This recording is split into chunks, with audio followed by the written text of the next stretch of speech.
So I'm just going to make a quick table and show you some of the features in MS Word for making a table. And again, it's on a Mac, but a lot of these things are very similar in the Windows computers used at school. So firstly, this is going to be a wide table, so I'd like to do it in landscape style. So I'm going to click on the Layout tab and switch to Landscape. I can also do this under File, Page Setup if I need to.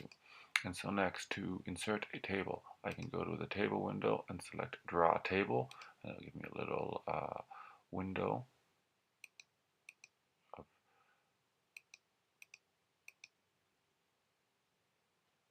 there you go, under Insert, and I can specify what size I would like the table to be in terms of rows and columns.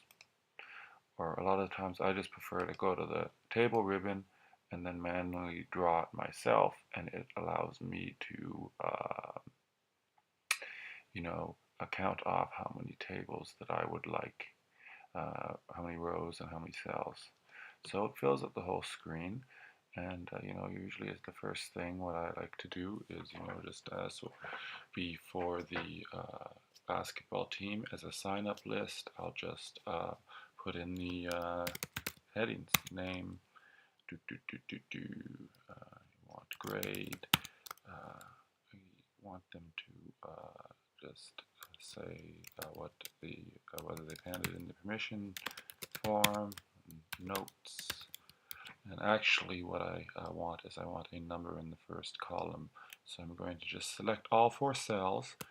I hit my Control X, and then when I put it one cell over and hit Control V for paste, it all goes together. So that's a benefit of tables. You can paste multiple cells, not just one word at a time.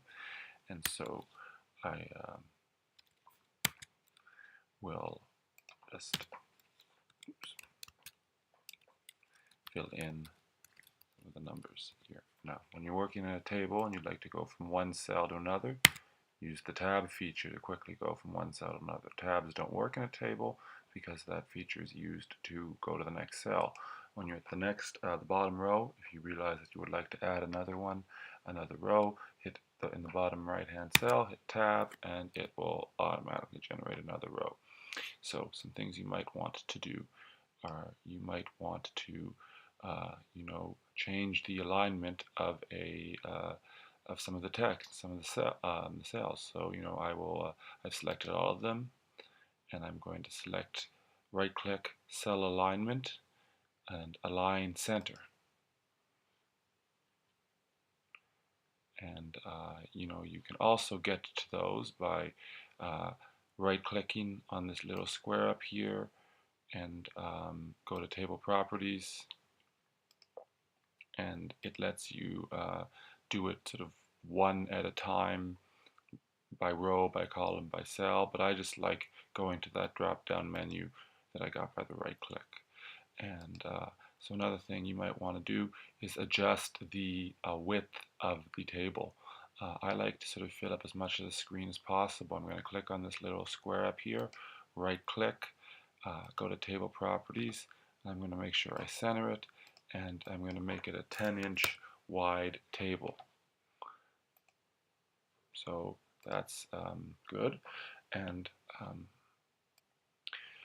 you might choose to have different widths for different cells, because some things like this number aren't going to be as big as the person's name, and like their grade, or the checklist for the permission form is not going to be as big as the coach's notes about that. So I could just put my cursor right in between the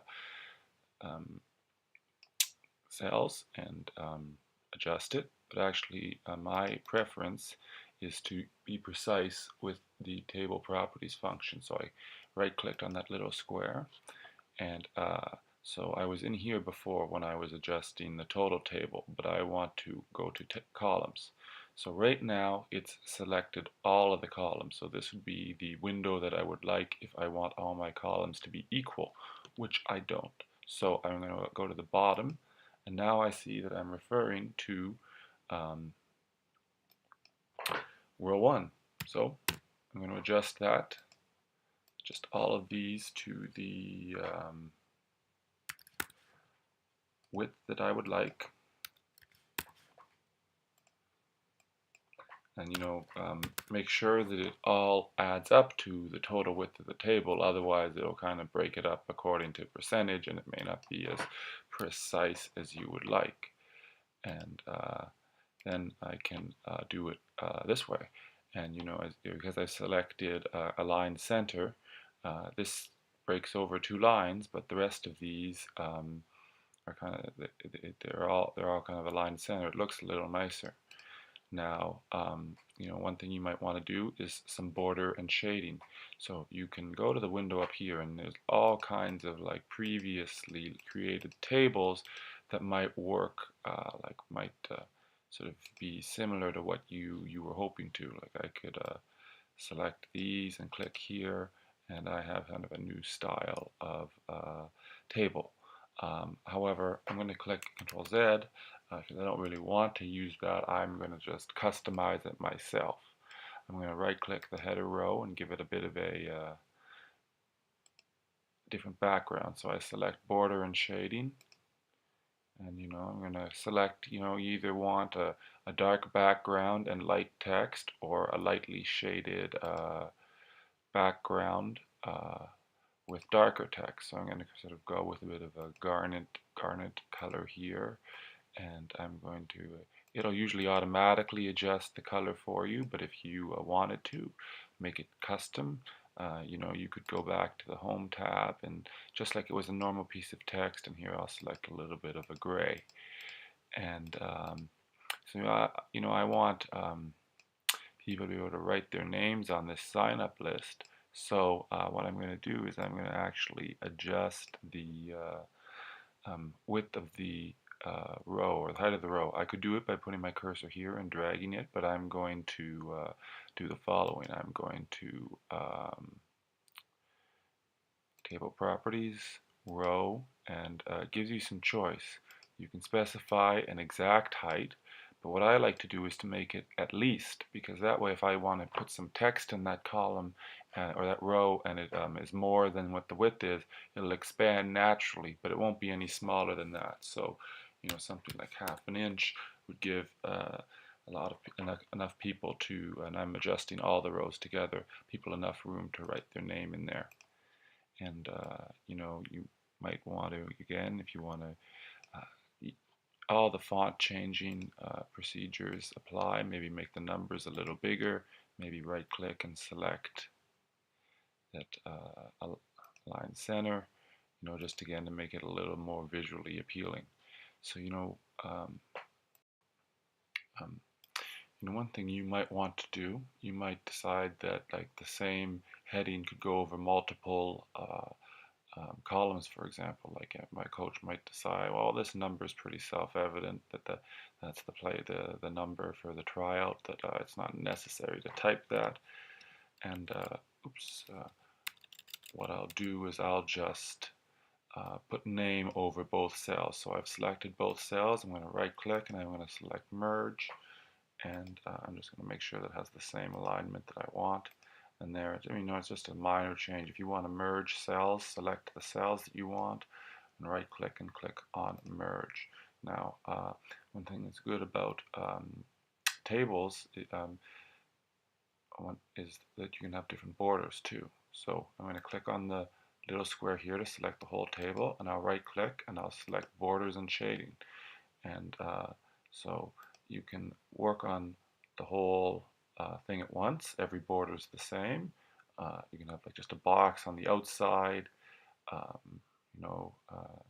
or you could customize it and have different styles of borders for different ones. What I'm going to do is I'm going to work on the outside ones. I'm just going to make them a little thicker, and I'll pick a dark gray.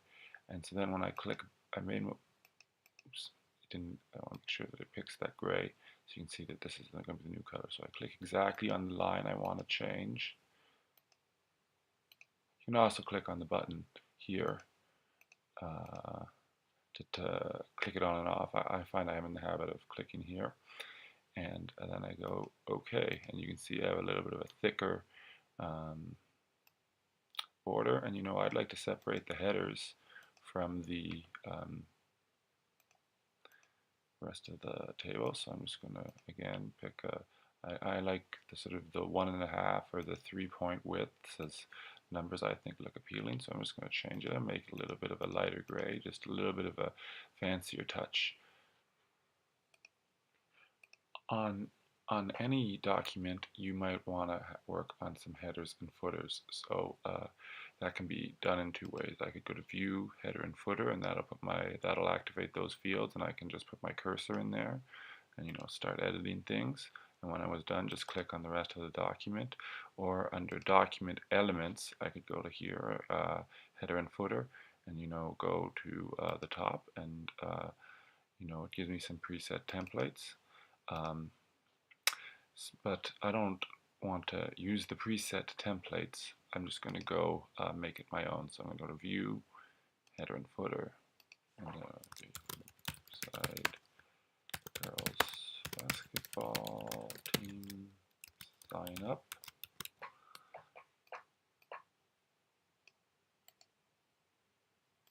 And you can with headers, sometimes you can choose, if you have a first page of a document, is you can make it a different, or different for odd and even, if you check these boxes.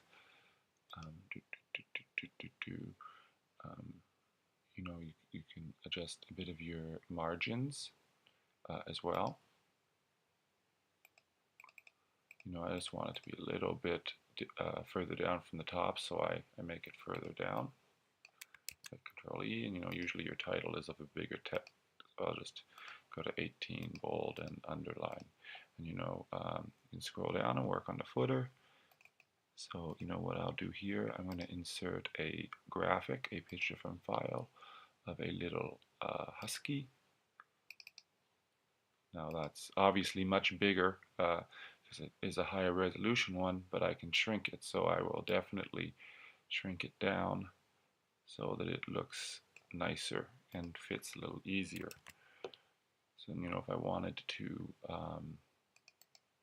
shrink it even further to precise account, right click on that, select Format Picture, and then under Size, you could really make it small, like 3/4 of an inch, just to really shrink things there if you wanted to, or you could drag and drag the sides a little bit till you got it the way you wanted to. So if I had this table, it would have the header at the top and the husky on each page. I'm just going to tab, make it 10 columns.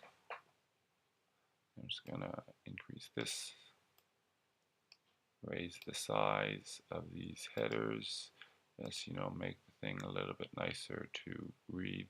And you can have different sizes here. If the permission form's a little long, I can have it as a smaller item here, and that fits all nicely and makes for an easy table to read. I can print it out, they can write their names, or I could do all the writing myself and fill it in ahead of time.